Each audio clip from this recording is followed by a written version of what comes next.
because he actually managed to break the store's window, first struggling to throw this bike, which ricocheted into those bricks. The water is rising quite a bit. Officers told me that this morning the water reached up to 8 feet, and if it continues to rise, the river could reach its flood level at 13 feet. The academy is teaching children's moves like the side kick and the round-off kick, but they're also teaching them how to communicate effectively. Police are circulating pictures of this woman. They say they got the pictures from an ATM outside of Tulsa, where she was trying to use one of the cards taken from one of the cars. But they tell me she's not necessarily behind the break-in. Personally, when it comes to the circus, there's nothing more spectacular than the elephants. This is Lisa, and she's one of the 3 Asian elephants set to perform tonight. Live in Fort Smith, having a good time. Meghan Kee, 4029 News. In the days leading up to Christmas, XNA expects to see more than 4,000 travelers leading out of this airport. I spoke to a couple of passengers who told me why they'd rather fly before drive. I'm at the only public tornado shelter in Benton County, and as you can see, the doors are locked. They won't unlock automatically until a tornado warning is issued. The movie Ghostbusters just let out, and my friend the Marshmallow Man is here to tell me how it went. Did people have a good time? Jessimae's sister says she was an adventurous, someone who loved nature. You could often find her hiking and exploring, and she says the two of them were inseparable. The races will finish here at Wilson Park, and officials tell me that the roads surrounding the park will be closed during the races. Police say Razorback buses like this one have helped fans get to and from the game. The Carson and Barnes Circus is celebrating its 80th anniversary, and here you can see all types of exciting stunts, from clowns and exotic animals, even motorcycles. Now I'm here with Juan. He's one of the motorcyclists. Juan, can you tell me what it's like being in that sphere? Well, it's like you're having a lot of fun and the adrenaline rushing your veins, you know, but it's pretty much dangerous as well. I bet. You can't try that at home. Now, what you're looking at is the Spear of Fear. New surveillance video shows a different view of the events leading up to an officer-involved shooting. Good evening, I'm Craig Cannon.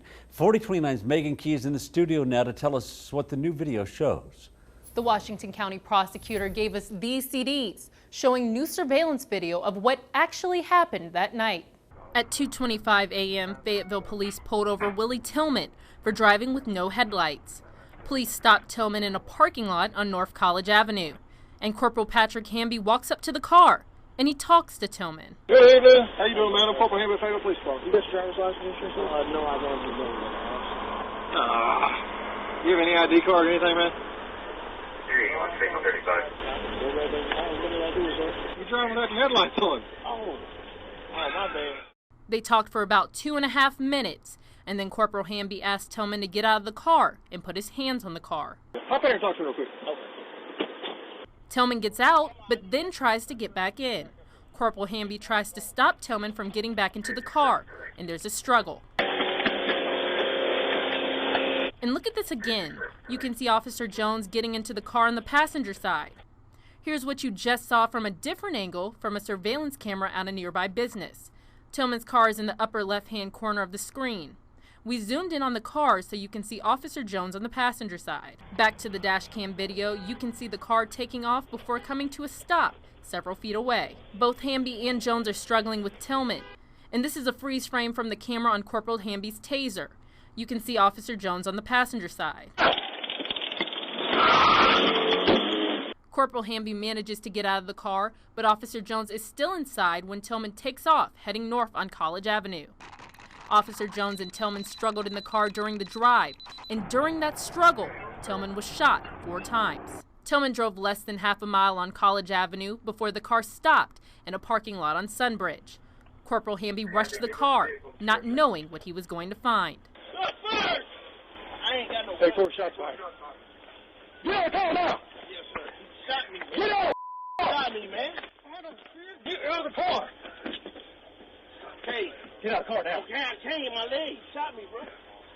Officers pulled Tillman from the car at 2:31 and started administering first aid. The incident lasted around 6 minutes. The report states that Tillman was conscious and talking to officers after the incident. He died 16 days later in the hospital on May 9th. In the studio, Meghan Kee, 4029 News. People are outraged that this Walmart is closing down. They say they desperately needed it, and now that it's shutting down, there's no grocery store for miles. People from Maysville have got to drive 30 miles to the store now.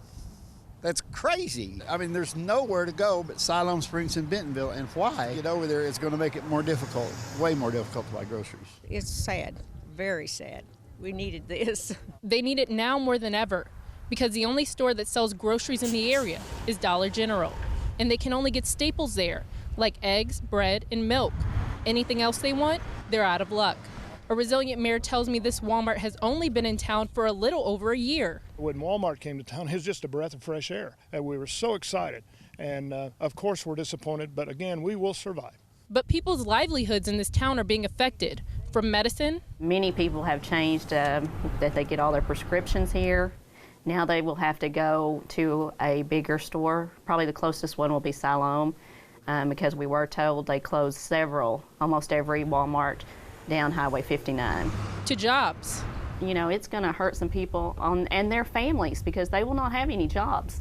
But the city has a plan. In preparation for this unfortunate event of this day, I have implemented action plans with my Economic Development Committee to immediately reach out to potential new customers and vendors in town. The community has less than 2 weeks to take advantage of this Walmart. It's scheduled to shut down on January 28th.